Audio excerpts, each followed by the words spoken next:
If you're a race driver and you're struggling to get the results that you deserve, even though you're performing so well, then this is the video for you. By the way, if you've got questions, get them in the comments so I can keep getting different ideas of what to do videos on and keep this channel going. The question that inspired this video and caused me to create it was from Andrea, and he asked, Enzo, this year is killing me. I just can't catch a break. I'm getting all the bad luck. What do you do to help drivers in this situation? Do you know what, Andrea, and everybody out there? This is more common than you think. Now, just say I've got like 30 drivers on the books right now. I would say a third of them are having this challenge.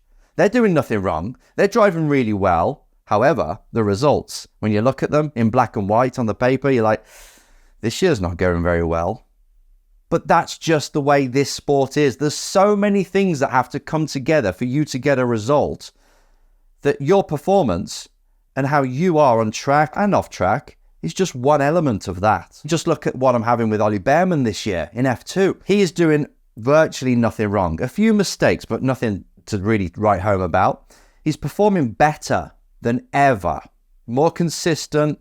His driving is on point. He knows this car. He knows the tracks. Everything's there ready to go, right? You think, right, a driver like that caliber, who's one of the best juniors in the world, should be P1 in it every weekend, or at least be around that point. However, if you look at our championship campaign so far, look how far down we are. And that just goes to show, no matter how good the driver is, this can still be an issue. And I've got drivers in all different championships with the same thing. So to give you the best advice I can possibly give people on this topic, and what I do as a coach is really, I'm a personal performance coach. It's making that driver perform at their best, mostly mental, but also skill-based and knowledge-based. As a driver, I want you to do exactly the same. I want you to focus on that. Not the dreams so much, not the results, not to what do people think. It's more bringing your attention to you as a performer, as an artist that's holding the wheel, and making sure that that is your primary focus, and you have to keep evolving. So if the result is whatever it is, all that result is feedback. So first of all, you got to have that kind of perspective on life and on your game and on your craft in order to get the best out of yourself. So that sort of allows you to distance yourself from the emotions that are attached to results, and you focus on what needs to be focused on, which is you. Then we have to get practical and pretty honest with the whole thing. Take a look at what creates a result. We're going to focus on six things that contribute to a result. First off is your performance, which is what we just spoke about, the sporting side, you as an individual performer. That's one element. Second is your car performance, how your car's performing, engine, powerful or not, setup, good or not, chassis, good or not. You've got to make sure that that car is also at its best, or kart or bike or whatever it is you're racing. Third is the team performance. How well are they performing? Do they prepare the car well? Do they help you understand how to drive better? Are they motivated? Is their work ethic good? Are their pit stops good? There's endless things that the team has to be good at as well, and providing you with in order to get a good result. Number 4, the reliability of the car. Number 5, other people's actions. Big one, right? Other drivers, stewards giving you a penalty when you don't deserve it. Decisions from the team or from anybody else. Other people's actions nearly out of your control, a bit influenced by you. Maybe you can swing them now and then, but usually that's something out of your control that also comes into having a say in your results. And the 6th thing is sheer luck. For example, you can be just about to go for the race lead. You're saying, right, I've saved my tires the whole race, and now I'm ready with 3 laps to go, and I know where I've got that driver. I can do this. And then the safety car comes out and it finishes under safety car, which is kind of other people's decisions as well and actions. But this is another element that can really swing your result either way. So when you take a look at this list, you've got your performance, you've got the car performance, the team performance, the reliability, other people's actions, and sheer luck. I want you to understand that all 6 of these have to really go your way if you're going to get a good result. And if you go back again to a video I did ages ago, and all I said there's 3 different elements, you saw that it took over 20 times to get all cards to agree, right? When you're flipping them randomly. Now there's 6 areas. You need 6 areas to go your way if you're going to get a good result. That's a big ask. So you can go through 10, 20, 30 race weekends, not just races, where if you had a card for each of these 6 areas and you flip them and each one had to say good, right? And they're random, 50-50 on each one. It's difficult to get them all to say good because some days your performance can be great, but the car's off the pace.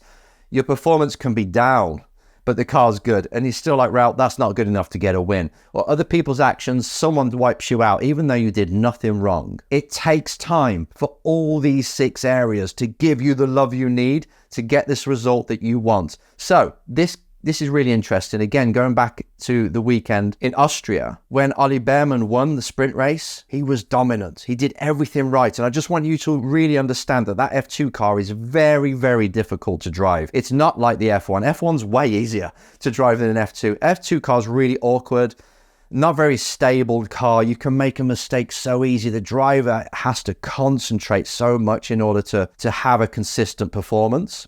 And he did that perfectly, right? He got the lead at the very start. It's reverse grid. Got the lead at the very start and never got caught. And never got overtaken. Drove perfectly. We got back, celebrated and everything for the team. And it's great on the podium. But really, it was like, okay, out of the 6 areas, all of these were pretty good. I'd say car performance can always improve. It can for everybody. But all we focused on was, right, how can we make the car better for tomorrow? So instead of having that result of P1 and it inflating your ego and like, this is amazing, we're the best, yeah. It's not, it's back to work. Virtually immediately, right, I need this for the car for tomorrow. This is what the tire's like. So the engineer's then readjusting how to set up the car. It's focused purely, everybody is, by the way, team and driver and mechanics, everyone, focused purely on performance. Yes, it was a win, great, brilliant, bit good for morale and for other people and social media. But we know that we've got to step up if we want to carry on winning. So then the next day, adjusted the car for Sunday, the feature race. Great start again. I think it was up to P7. Everything was going well. Looks like we're going to actually get about a P4, maybe a 3 because there's a few penalties. But a podium is on because the guy we were following on our strategy ended up P2. Looks like we could have been P3. Brilliant. However, 20 laps in, car broke down. So the reliability, 4th one on our list, that let us down. However, the other areas were really good. There was hardly any emotion. In fact, Ollie came in and said, right, at least we can do some pit stop practice now. And they did a pit stop and it was really good, by the way, but it was calm. That's because all we did and all we do is focus on the things we can really control. If the engine goes, if something happens or other people's actions, yeah, it's a bit infuriating at the time, but really just understand that that's nothing to do with you. Actually, ask yourself the question, was there anything I could have done to help avoid it? If not, let it go. And that comes down to you as a driver to have that perspective where everything is on performance. Result is nothing but feedback. You take that feedback and you go again. And if you really work like that and stay disciplined to that viewpoint, you will find that your mental performance, your happiness in the sport, your motivation will stay at a level. It won't be up and down depending on your results. You see this in karting. A driver will get so much praise and love if they win, and they'll get absolutely bollocked and told off when they lose. And you're like, well, that's teaching the kid that win means love and loss means the opposite. And having that kind of association to results, that's not good. If you want to be a world beater, if you want to be someone at the top of the sport, you've got to be more like a Federer, that no matter what comes at you, you still perform like a robot would. And to do that, you have to make sure that you're focusing on the right things, which is your performance, your controllables, which is what we use all the time. But you've got to be doing this. You can't just pay lip service to, this is how I should approach my sport. Oh no, you've got to live this. Performance first. Didn't get the result, something out of my control, fine, let's keep going. And that's what you need to do. Even if you do have these 20 or 30 weekends in a row, you as the leader of your campaign has to remain calm, focused. What can we do next? And that's resilience. That's mental strength.